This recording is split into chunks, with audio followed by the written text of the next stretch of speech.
बिस्मिल्लाहिर्रहमानिर्रहीम। अस्सलाम वालेकुम नादरीन, आप यूट्यूब चैनल देख रहे हैं। मैं इमरान खान हूँ। आज पाकिस्तान तहरीक इंसाफ का जलसा है लाहौर में। एक बहुत बड़ा दिन है क्योंकि लाहौर में पाकिस्तान तहरीक इंसाफ कोई बहुत लंबा अरसा हो गया, वो जलसा ही नहीं कर पा रहे, रैली भी नहीं कर पा रहे। लोग अपने तौर पर निकलते हैं, लेकिन पूरा इलेक्शन हुआ 2024 का, कोई जलसा जुलूस नहीं करने दिया गया। पाकिस्तान तहरीक इंसाफ को इस शहर में एक झंडा उठाने तक की इजाज़त नहीं थी।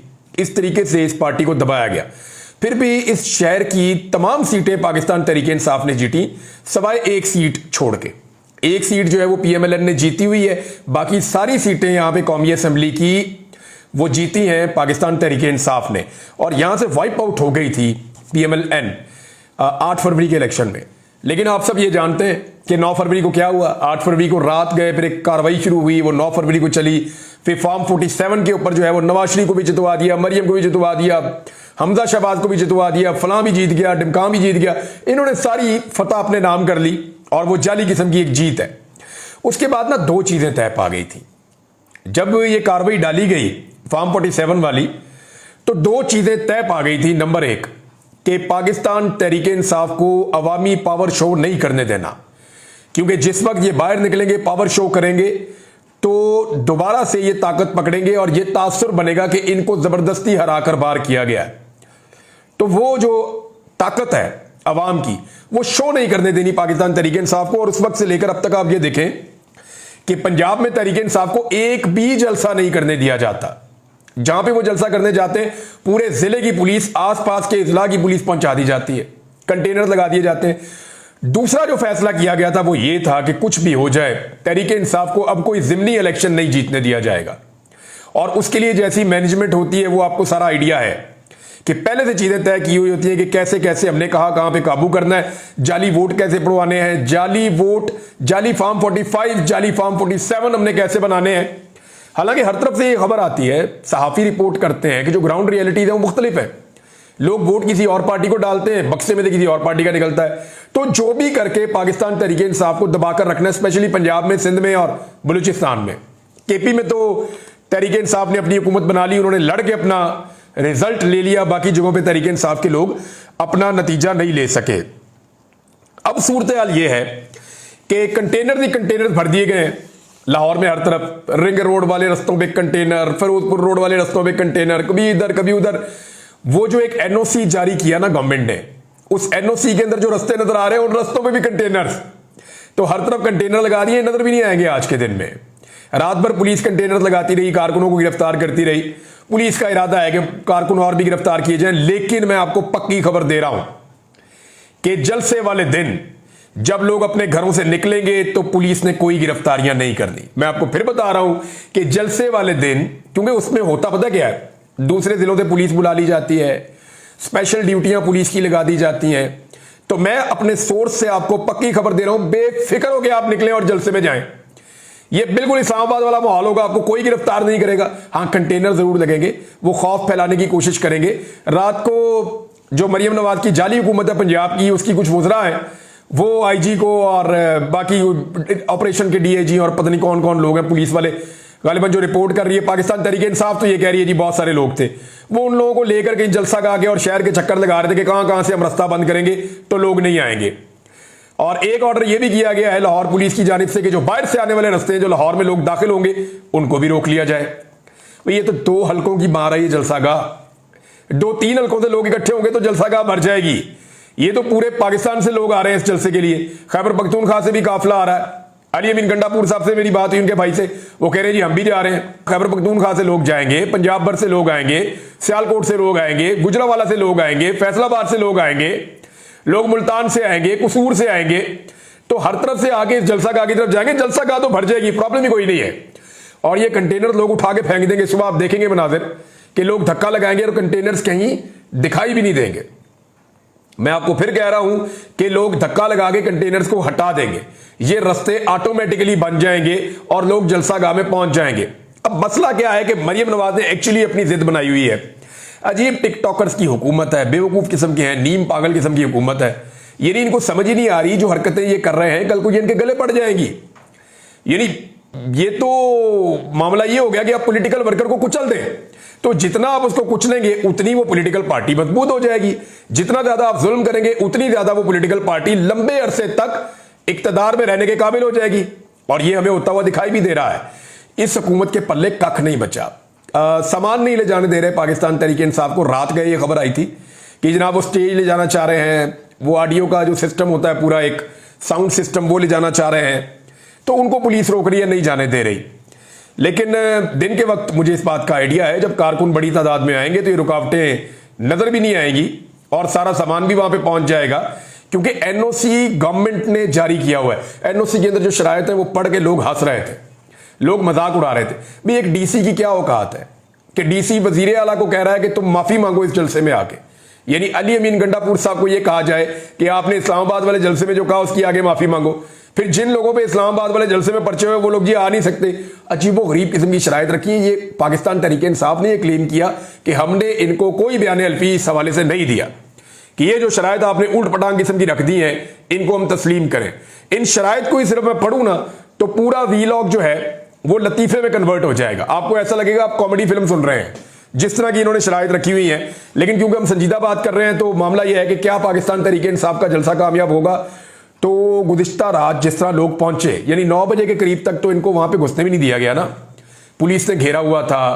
फिर वहां पे गवर्नमेंट की टीम गई, फिर सरकारी लोग गए, उधरा गए, उन्होंने जाके मुआयना किया, उन्होंने कहा भी बंद कर दो, ये भी बंद कर दो, वो भी बंद कर दो। वो सारा कुछ अपने जितना वो मैक्सिमम कर सकते हैं उन्होंने किया है। लेकिन अब आज के दिन में गिरफ्तारियां हो सकती हैं तो जी बात यह है कि नहीं हो सकती। इक्का दुक्का गिरफ्तारी मैं कुछ नहीं कहता, लेकिन बड़े पैमाने पर गिरफ्तारियां उसके लिए पहले तैयारी करनी पड़ती है। आंसू गैस की बंदोबस्त करना पड़ता है, लाठी चार्ज का बंदोबस्त करना पड़ता है, रिजर्वें जो है वो तैयार करनी पड़ती हैं। बाकी तमाम पुलिस को कहा जाता है कि आपको वहां लगाया जाएगा। तो ऐसा लाहौर पुलिस में अब तक की इतला के मुताबिक तो ऐसा कुछ नहीं हुआ। हाँ, गिरफ्तारियां जरूर हुई गुज़िश्ता 2 दिनों में। कुछ लोगों ने वॉलंटियरली भी गिरफ्तारी दी है। मेरे पास इंफॉर्मेशन है कि कुछ लोगों ने जानबूझकर अपनी गिरफ्तारी दी है कि जलसा हमारे गले पड़ जाए, इससे अच्छा है जो नई की आदत है उनके गले पड़ जाए। शेख इम्तियाज सड़कों पे फिर रहे हैं, हर जगह पे जाके भाग दौड़ कर रहे हैं, वो क्यों नहीं गिरफ्तार हो रहे? और कई लोग जो है वो अपने घरों से गिरफ्तार हो गए। ये कैसे मुमकिन है? तो ये वॉलंटियर होता है कि जनाब आप हमें गिरफ्तार कर लें, हम फिर जलसे के अंदर लोगों को नहीं लेकर जाएंगे। तो ये चीजें इस तरीके से हो रही हैं।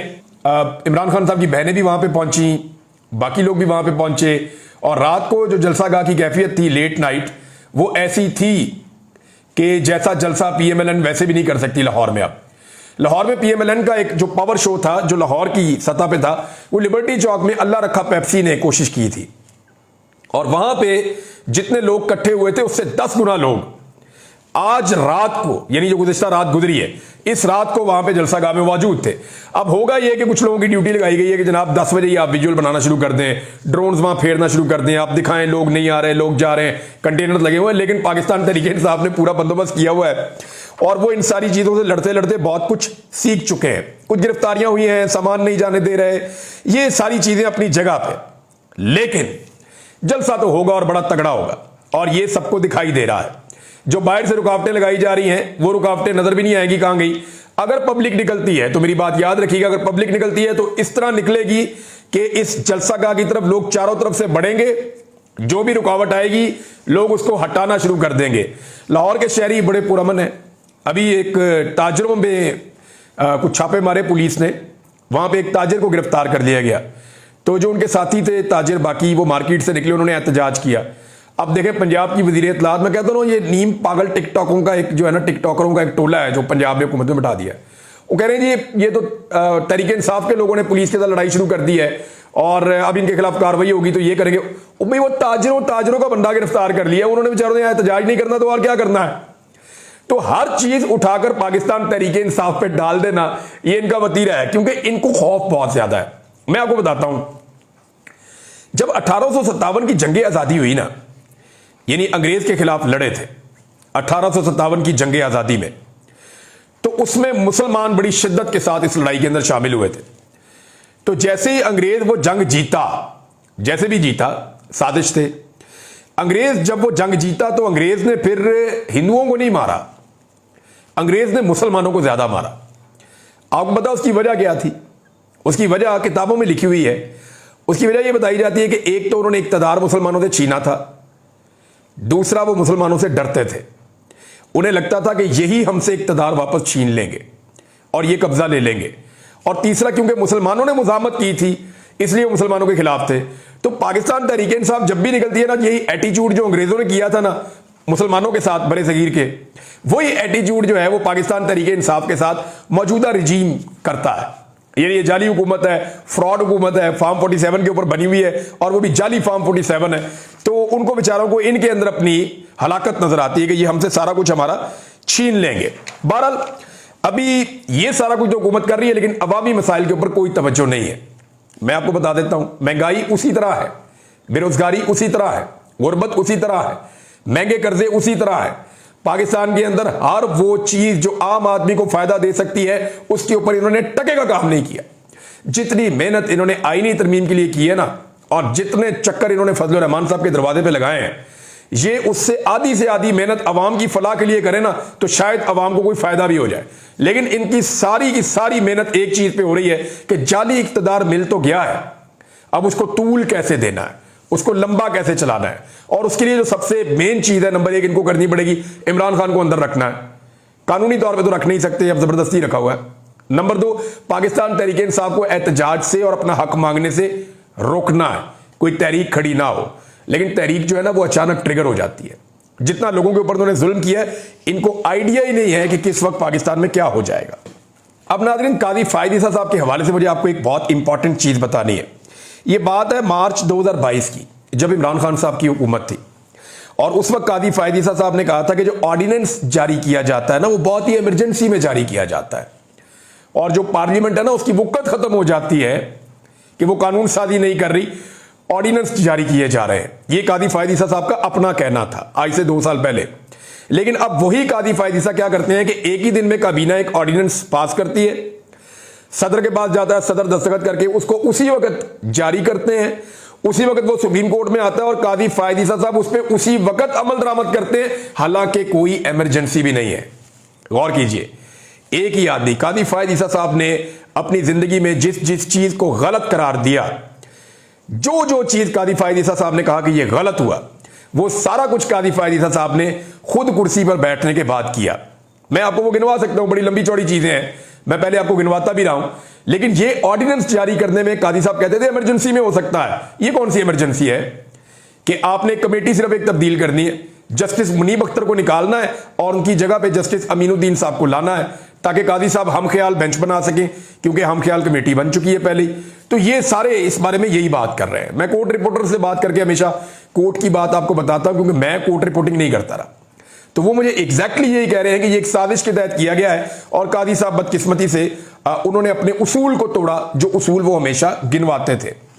अब काजी साहब कह रहे हैं जी, पैसे देकर बस कुछ सहाफियों को खरीद लो, प्रोपेगेंडा करो बस। ये कुछ सहाफी तो बिक जाते हैं, खरीद लो चंद पैसे देकर। ये काजी फायद ईसा साहब कह रहे हैं। हुआ ये, काजी फायद ईसा साहब ने अदालत में एक खातून की बेइज्जती की। वो व्हील चेयर पे थी, उनको जब बाहर निकाला गया, बेइज्जती, सहाफी कह रहे कि बेइज्जती हुई उनकी। तो सहाफी भाग के उस खातून के साथ बाहर निकले। गालिबन उस मौके पर काजी साहब ने यह बात की। अब मामला यह है कि थोड़े दिन पहले अली अमीन गंडापुर साहब ने भी इससे मिलती जुलती बात की थी, लेकिन अली अमीन गंडापुर के बाद तो सहाफियों ने नाच नाच के घुंघरू तोड़ लिए थे। नाम लो, बताओ वो कौन है, हम नाम सुनना चाहते हैं, हमें सबूत दो कि कैसे पैसे लिए, किससे पैसे लिए। कोई पूछेगा काजी फायद ईसा साहब से? है किसी में जुर्रत? वक्त के काजी ने एक इल्जाम लगाया पाकिस्तान की मीडिया पर कि मीडिया पैसे लेकर बिक गया, और कुछ सहाफी जो है वो पैसे ले, हुकूमत खरीदती है। काजी साहब, आपके खिलाफ जो सहाफी खबर देगा वो हुकूमत तो नहीं उसको खरीद रही। क्या आपको लगता है कि यानी इस वक्त जितनी जमातें सहाफियों को खरीदने में मकबूल हैं, या सहाफियों को फायदे देने में मकबूल हैं, या सहाफियों को ओहदे देने में और प्लॉट देने में मकबूल हैं, वो सारी जमातें तो काजी साहब आपके साथ बड़ी जुड़ी हुई हैं। तो क्या ये जमातें आपके खिलाफ इन सहाफियों को खरीद रही हैं? मेरा सादा सा सवाल है। या जेल में बैठा हुआ एक आदमी खरीद सकता है? वो कैसे खरीद सकता है? तो मेरे ख्याल में काजी साहब को जरा नाम भी ले लेने चाहिए, बता देना चाहिए। अगर कोई और नहीं पूछ रहा तो चलिए मैं ही कह देता हूं, बता दें किस किसने पैसे लिए, ताकि काजी साहब के ऊपर केस किया जा सके बाद में, या उन्हें पूछा जा सके कि काजी साहब जनाब अली आपने नाम ले लिए, सर बताएं कोई सबूत हैं तो। अब इसी तरह अगर कोई सहाफी उठकर कह दे कि जजों ने पैसे पकड़ लिए हैं, या वो अपने फायदे के लिए कर रहे हैं और जज खरीद लिए गए हैं, तो कितना मायूब लगेगा। तो इसलिए जो है वो कादी फायद ईसा साहब की गुस्सा जो है वो समझ आता है। उसका रीजन ये है कि कुछ सहाफियों ने मिलकर ये रिपोर्टिंग कर दी थी कि कादी साहब की एक्सटेंशन के लिए काम हो रहा है, वरना ये काम इतनी खामोशी से हो जाता, किसी को कानो कान खबर भी ना होती। तो उन सहाफियों के ऊपर गुस्सा तो ऑब्वियस है कि जनाब वो सहाफी क्यों है, वो कौन होते हैं जिन्होंने कादी साहब के वक्त से पहले एक्सटेंशन की कहानी को खोला और उसके ऊपर रोला डाल दिया। बहरहाल मैं इसको यहां रोक लेता हूं इस मामले को, क्योंकि मुझे इतना ही कहना था। बहरहाल चीफ जस्टिस ने जस्टिस मुनीब को हटाकर जस्टिस अमीनुद्दीन को 3 रुकनी कमेटी में शामिल कर दिया है। अच्छा, कादी साहब ऑर्डिनेंस के बारे में जो कहते थे एग्जैक्टली मेरे पास लिखा हुआ भी आ गया। कहते थे ऑर्डिनेंस लाना पार्लियामेंट की तौहीन है, ऑर्डिनेंस सिर्फ हंगामी मामलात में जारी किए जा सकते हैं। ऑर्डिनेंसेस के शदीद नाकिद कादी फायद ईसा का प्रैक्टिस एंड प्रोसीजर ऑर्डिनेंस पर फौरी तौर पर अमल दरामद। क्या जस्टिस मुनीब को कमेटी से निकालना हंगामी मामला था? बिल्कुल नहीं था। अच्छा, बिलावल की मजबूरी पे मौला बख्श चांडियो साहब पाकिस्तान पीपल्स पार्टी के अहम रुकन है, उन्होंने कहा कि मैं ईमानदारी से कह रहा हूं कि बिलावल का यह जुमला हमारी मजबूरी है, यह बड़ा कीमती जुमला है। इस जुमले ने पाकिस्तान के सियासी अमल पर सवाल उठा दिए हैं। यानी अब पीपल्स पार्टी मान रही है कि जी हम मजबूर हैं, परेशान हैं और मजबूरी में ये काम हम कर रहे हैं, ये गंदा काम हम करना नहीं चाह रहे थे, तरमीम वाला। फिर मौलाना फजलुर रहमान साहब के कुछ स्टेटमेंट है, मैं एज इट इज आपको पढ़ के बता देता हूं। उन्होंने कहा हर ऐसी तजवीज को मुस्तरद कर दिया है जो बुनियादी इंसानी हुकूक की नफी करे। आर्टिकल 8 का मामला है। आर्टिकल 8 ये कहता है कि कोई भी ऐसा कानून नहीं बन सकता जो बुनियादी इंसानी हुकूक से मुतसादिम हो, यानी जो इंसानों के बुनियादी हुकूक है उनको आप नहीं छेड़ सकते। तो ये आर्टिकल 8 को छेड़ने जा रही थी हुकूमत कि इंसानों के जो बुनियादी हुकूक हैं शहरियों के, उनको भी गसब करने जा रहे थे। तो बहरहाल ये आर्टिकल 8 ने मना किया हुआ, उसका हवाला भी दिया। जस्टिस मंसूर अली शाह साहब ने एक केस के फैसले में ये बात भी की कि ये नहीं हो सकता। और दूसरी एक और चीज है कि जब भी कोई एक्ट लाया जाता है या कानून बनाया जाता है तो उसका इतलाक उसी दिन से होता है, पीछे से नहीं होता। अब ये एक नया कानून बनाकर कहें कि जनाब जो 8 फरवरी 2024 को इलेक्शन हुआ है इसका इतलाक उस तारीख से होगा, तो वो नहीं हो सकता, वो मुमकिन नहीं है। अदालत इस चीज को उड़ा देगी। फजलुर रहमान साहब ने मजीद कहा कि हाई कोर्ट के जजेस का जो तबादला है वो निजाम को मुतासिर करेगा। मेरे हक में फैसला नहीं दे सकेगा तो फौरन तबादला कर दें या केस किसी दूसरे जज को दे दें। ये चीजें निजाम को मुतासिर करेंगी। कई दहाइयों से देख रहे हैं मफादात का लेन देन हमारी सियासत बन गई है। मुजव्वदा आईनी तरमीम का मकसद सिर्फ हुकूमत को तहफ़्फ़ुज़ देना था। आईनी अदालत के क़याम में भी बदनीयती नजर आ रही है। एक वक्त था जब लोग फौज के खिलाफ बात सुनने को तैयार नहीं थे, अब लोग फौज के हक में बात सुनने को तैयार नहीं है। ये जनाब मौलाना फजलुर रहमान साहब के स्टेटमेंट्स हैं, मैंने आपके सामने रख दिए हैं। और एक चीज और है जो सलमान अकरम राजा साहब ने कही, उन्होंने कहा कोई लंदन प्लान है, इसके तहत 10 साल का मंसूबा है जिसके तहत पाकिस्तान के अवाम को खामोश करना है। उनकी जमहूरी लगन और जमहूरी वाबस्तगी जो इमरान खान और पीटीआई के साथ है उसे नेस्तो नाबूद करना है। और जवाब यह दिया जा रहा है कि ऐसा करने से मुल्क बहुत तरक्की करेगा। बड़े बड़े दानिश्वर कहते हैं करप्शन से मुल्क को कुछ नहीं होता। खैर है, करप्शन होती रहती है। सलमान अकरम राजा साहब ने अपना एक पैगाम जारी किया है और उसमें वो ये बता रहे हैं कि जलसा गाह में आना कितना जरूरी है। बहरहाल आज तो जलसा है और जब पाकिस्तान तहरीक इंसाफ का जलसा होता है तो हुकूमत की नींदें आराम होती हैं। और जो कुछ हमने एक्टिविटीज देखी हमें आइडिया हो गया है।